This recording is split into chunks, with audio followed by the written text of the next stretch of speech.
দ্রব্য ভোগ সামগ্রীকে তুলসী অর্পণ করলেন না, সেটি কি প্রসাদ হয়? ভগবানের অনুরাগী ভক্তরা তা প্রসাদ রূপে কি গ্রহণ করে না।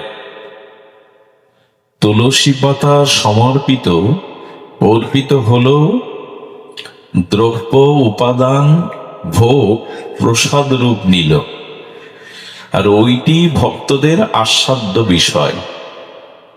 তো মানুষের জীবনে এই অনন্ত উপচার ভোগের মধ্যে তুলসী স্বরূপ হরিকথা হরিনাম যদি অর্পণ না হয়, ওটাও প্রসাদ হবে না, ওটাও আনন্দিত হবে না। তুলসী চায়, তুলসী অর্পিত নিবেদন না হলে ভগবানও গ্রহণ করবেন না, ভগবানের অনুরাগী ভক্তও তা গ্রহণ করবেন না। দ্রব্য দ্রব্যই রয়ে যাবে, প্রসাদের রূপ নেবে না। আমাদের এই জীবনটাও যদি হরি নাম এবং হরি কথাতে অর্পিত বা নিবেদন না হয়, ওটাও আস্বাদ্য হবে। এজন্য আমাদের নিবেদন চাই, কিন্তু যাদের নিবেদন করার প্রয়োজন তাদের এখানে আমরা পাই না। আচ্ছা, ট্রেনের যাত্রী ঘুমিয়ে পড়েছে, যারা ট্রেনের চেকার তারাও ঘুমিয়ে পড়েছে, কর্মচারীরাও ঘুমিয়ে পড়েছে, একজন জেগে আছে, ড্রাইভার বা চালক। আচ্ছা, ট্রেনের চালক যদি ঘুমিয়ে থাকে, ঘুমিয়ে পড়ে, আর সব জেগে থাকে যাত্রীরা, পরিণতি কি হবে? ট্রেন লক্ষ্যে পৌঁছাতে পারবে? দুর্ঘটনা কবলিত হবে কিনা? ট্রেনে হাজার যাত্রী ঘুমাক, ক্ষতি নেই।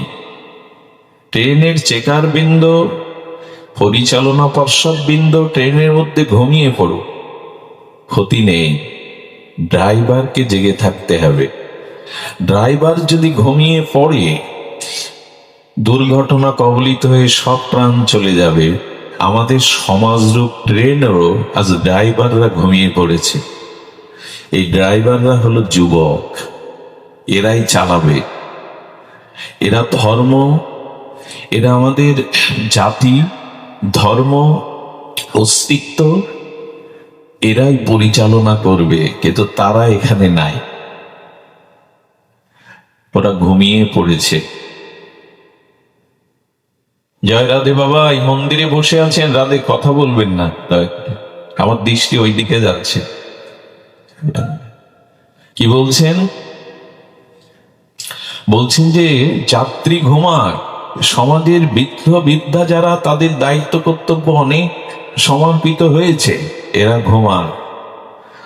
এখানে উল্টো, এখানে বৃদ্ধ বৃদ্ধারাই, বয়স্করাই জেগে থাকে, আর ওরা বিষয় বাসনায় ভোগে ঘুমিয়ে আছে। এজন্য সমাজে প্রয়োজন যুবকদের জাগা। আমি বহুবার বলেছি, বাঁশি ফুলে কেউ বাসর সাজায় না। বাঁশি ফুলে দেবতার চরণে পুষ্পাঞ্জলি কেউ দেয় না। আমাদের সমাজে আজ, বিশেষ করে এই সনাতন হিন্দু সমাজে আজ আসরগুলো সেজে ওঠে। অপরাধ নেবেন না যারা বয়স্ক গুরুজন, প্রণম্য, যাদের জীবনের জীবন যৌবন, যাদের জীবনে প্রত্যাশা, সাহস, যাদের জীবনের ত্যাগ বৈরাগ্য অনেকখানি বিদায় নিয়েছে, তাদের দিয়ে আমরা আসরগুলো সাজাই। আজ কীর্তনের আসর, যজ্ঞের আসর, ওখানে ফুল প্রয়োজন টাটকা ফুলের, ঝরে যাওয়া ফুলের নয়, সেটার আজ বড় অভাব। মহাপ্রভু সন্ন্যাস নিয়ে জীবকল্যাণে ব্রতী হয়েছিলেন কয় বছর বয়সে? 24 বছর বয়সে। জগৎগুরু শঙ্করাচার্য 32 বছর বয়সেই তিনি বৌদ্ধবাদের হাত থেকে বৈদিক সনাতন ধর্মকে, বেদকে রক্ষা করলেন 32-এ।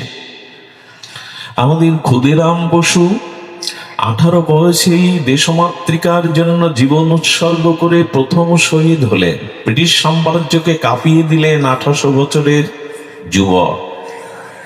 স্বামী বিবেকানন্দ বিশ্বজয় করেছিলেন, সেটাও বার্ধক্যে নয়, যোগাচার্য স্বামী প্রণবানন্দ হিন্দু জাতি সংগঠক 20 বছরেই সিদ্ধি লাভ করে ভারত সেবাশ্রমের দ্বারা তীর্থ সংস্কারে লেগে গিয়েছিলেন। শুধু কীর্তন ভাগবত পাঠে এখন তাদের পাওয়া যায় না।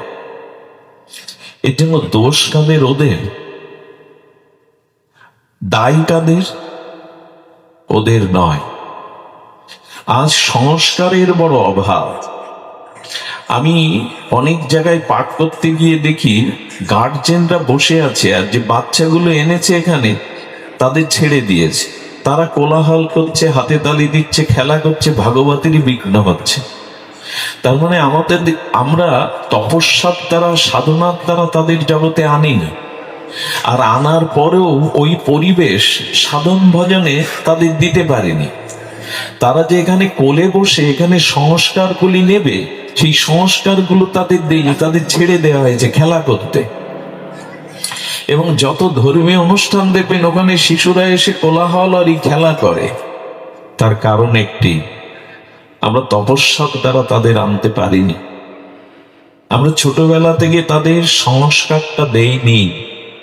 সংস্কার যদি না দেন তবে জেনে রাখেন, আপনি গর্ভধারিণী মা হয়েও ঘরে পচে মরতে হবে 7 দিন। আর ছেলে সচিব হলেও, শিক্ষিত প্রফেসর হলেও আপনাকে সরকারের জন্য খোঁজ নেবে না। এটি আগামীতে আসছে। এটি আগামীতে ডাক্তার করুন, মাস্টার করুন, উকিল করুন, ব্যারিস্টার করুন, সংস্কার যদি না দিতে পারেন শ্মশান করে তুলবে। আগামীতে এই সন্তানের দ্বারা পিতামাতার পারলৌকিক কল্যাণ পড়ে থাকুক, এই জগতেই তাদের সেবা, শুশ্রূষা, সহানুভূতিরও কেউ থাকবে না। সুধীবৃন্দ, এই সংস্কারটা যতদিন আমরা না দিতে পারবো, সংস্কার যতদিন, শুভ সংস্কার না আসবে, এটা কোথা থেকে আসবে? এই শুভ শুদ্ধ সংস্কারের দ্বারা জীবন গঠন, চরিত্র গঠন, জীবনের সফলতা, জীবনের লক্ষ্যে পৌঁছানো যাবে একমাত্র সাধু সঙ্গে এলে এই সংস্কারটা হবে। অন্য কোনো সংস্কারে হবেই না। কারণ মানুষের বিবেক সাধু সঙ্গে ছাড়া বিশ্ববিদ্যালয়ে জাগে না। ধ্যান দিন, বিশ্ববিদ্যালয়ে বিবেক জাগে না। সৎসঙ্গ বিনা, সাধু সঙ্গ বিনা কারো বিবেক জাগ্রত হয় না। বিনো সৎসঙ্গ বিবেক না হই, রাম কৃপা বিনা শ্লোক না সই। রামচরিত মানস, গোস্বামী তুলসীদাস। বিবেক জাগ্রত করতে গেলে তাকে সাধু সঙ্গ চায়। আজ তাদের আমরা এখানে কোলে বসাই না, ছেড়ে দিয়েছি খেলবার জন্য। সংস্কার কেমন? সংস্কারের প্রভাব আমাদের জীবনকে পরিচালনা করে। এই সংস্কারই সব।